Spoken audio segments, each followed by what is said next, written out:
Sir खैरियत है जी, ठीक है आप मेहरबानी जी, शुक्र। खान साहब की टीम पे इल्ज़ाम ये आया था कि ये शहजाद अकबर के ज़रिए जज की जासूसी करके उसका डेटा इकट्ठा। कि अगर माजी की कोई चीज़ ये कह देना कि जी माजी में कोई जंगल का कानून चल रहा था तो अब भी चलने दें, इसको तो कोई भी नहीं कबूल कर सकता। और ये कहना कि जी माजी में भी होता रहा है तो अब भी होता रहे। पावर में आके आप लोग जंगल के कानून का हिस्सा बनने की कोशिश करते हैं। फिर मैं ये पूछना चाह रहा हूँ, जंगल का कानून जिस तरह अब आपने देखा है और जंगल का कानून जिस पैमाने के ऊपर अब देखा है, और जंगल का कानून किसी इनफरादी शख्स पे नहीं बल्कि पूरे के पूरे इदारे के ऊपर जब जंगल का कानून लागू हो गया है, तो मेरे ख्याल में उसका स्केल बिल्कुल कुछ और है और उसकी इम्प्लीकेशंस भी बिल्कुल कुछ और हैं।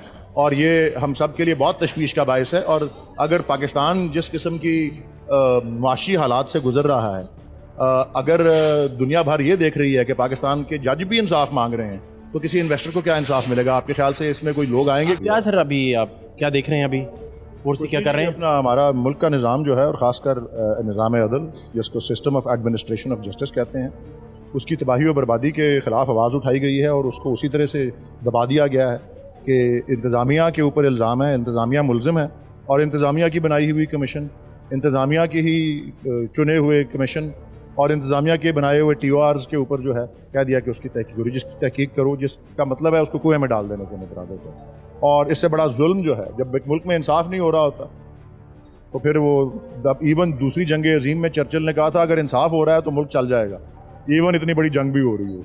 जब इंसाफ ही ना हो रहा हो तो फिर कोई किसी योगा ही नहीं रहता है। जिन दिनों काजी फायजी साहब पे रेफरेंस आप लोग ला रहे थे, अलवी साहब अंदर बैठे हैं, उन्होंने भेजा था सुप्रीम जुडिशल काउंसिल, तो आपने इमरान खान से कभी कहा था कि ये ठीक नहीं आप कर रहे, जब काजी साहब के खिलाफ आप लोग सारे लगे थे, या कभी कोई बात हुई नहीं आपकी? देखिए जी, वो तो एक इनफरादी केस है, ये तो पूरी की पूरी अदलिया के ऊपर जो है ना, ये तो हमले की बात हुई है।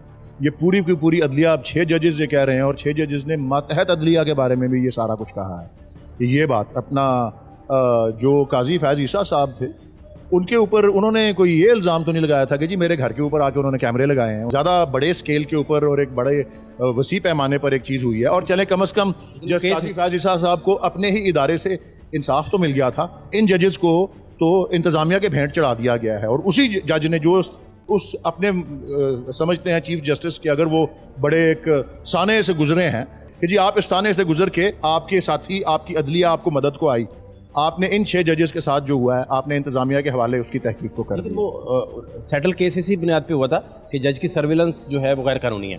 काजी फायजी सा रेफरेंस, वो भी सर्विलेंस का मामला ही गैर कानूनी ठहराया गया था। उसमें ये वो वाली सर्वेलेंस नहीं थी, वो तो उनके टैक्स रिकॉर्ड्स की बात थी या कोई इस तरह की इकट्ठा करने का एसेट रिकवरी यूनिट जो शहजाद अकबर और टैक्स रिकॉर्ड्स की बात इमरान खान की टीम जो कर रही थी। कोई उस मौके पे उनके इसे मैं आसान कर दूं आपकी खिदमत में, अगर मैं आसान कर दूं इसे। मैं आपके लिए आसान कर रहा हूँ ना, मैं सिर्फ ये कह रहा हूँ कि हम बतदरीज जो है, हम बतदरीज अपना जिस तनज़ुल में जा रहे हैं, हम या तो उसके नतीजे में कोई तरक्की हुई होती ना, ये जिस तनज़ली का हमको मुज़ाहरा जो है मिला है, जिस तनज़ली से हम अभी इस प्रोसेस में आशना हुए, मेरे तो ख्याल में इसकी कोई मिसाल ही नहीं मिलती।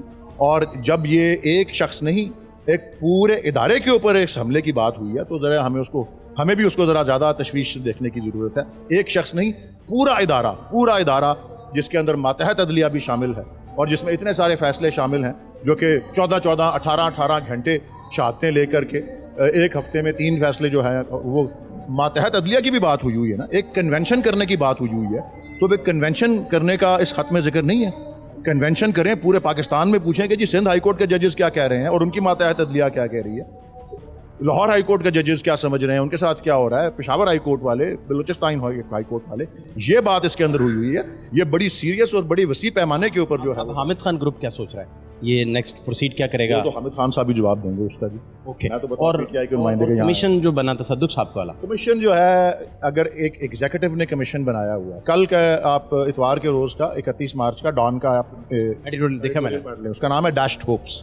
वो यही बिल्कुल कि जी ऐसा एक उसके ऊपर किसी फरिश्ते को भी बिठा दें तो कि ऐसा कमीशन जिसका चुनाव इंतज़ामिया कर रही हो, ऐसा कमीशन जिसकी जो है जिसके ऊपर मामला सौंप रही हो एग्जीक्यूटिव, जिसके TORs बना रही हो एग्जीक्यूटिव, वो और एग्जीक्यूटिव खुद ही मुलजिम है, तो जज जूरी वो तो एग्जीक्यूटिव का हिस्सा है ये कमीशन, तो वो एग्जीक्यूटिव के ऊपर ही इल्ज़ाम लगा हुआ है इस किस्म की गैर आइनी और इन आइन से इनहराफ का। वो क्या इसके ऊपर तहकीक करेंगे? आपने एतजाज़ एहसन साहब को नहीं सुना, वो कह रहे हैं कि ये तो जजेस को तलब ही नहीं कर सकते, इंतज़ामिया का बनाया हुआ कमीशन अदलिया के अराकीन को तलब ही नहीं कर सकता, ये हमारे आइन के बुनियादी सुतून के खिलाफ है और बेतहाशा फैसलों के खिलाफ है, तो क्या तफ्तीश होगी और क्या तहकीक होगी जब जजेस उसके आगे अपेयर ही नहीं होंगे? जजेस को वो तलब ही नहीं कर सकते जिन्होंने इल्ज़ाम लगाया है। अभी आप फिर सुप्रीम कोर्ट में कुछ देख रहे हैं इसमें? मेरे ख्याल में इसका फैसला जो है उन्हें जजेस के ऊपर छोड़ना चाहिए। हम उनके साथ ज़रूर खड़े हैं और मेरे ख्याल में जिस तरह आहिस्ता आहिस्ता लोगों का ज़मीर जाग रहा है और जिस तरह आवाज़ें बुलंद हो रही हैं, मुझे पूरी तवक्को यही है कि पाकिस्तान की आवाम भी इस किस्म के जुल्म में उनके साथ जो है वो खड़ी होगी और बाकी जो है वो मैं समझता हूँ बेस्ट है कि अपनी फ़ाइट वो खुद लड़ें। हबीब जालिब ने आज पढ़ा। हाँ जी, क्योंकि अल्लामा इकबाल को अल्लाह ताला ने इस चीज़ से कम जो है आज़ाद रखा कि वो पाकिस्तान बनने से पहले इंतकाल कर गए। उन्होंने देखा नहीं किस तरह से हम तनज़्ज़ुली का शिकार हुए हैं। हबीब जालिब ने चूँकि देखा था इसलिए वो और उन्होंने बहुत से दौर जो है वो देखे थे। अल्लामा ने देखे होते तो उनके बहुत से अशार होते, बल्कि वो एक नई कुलियात लिख देते।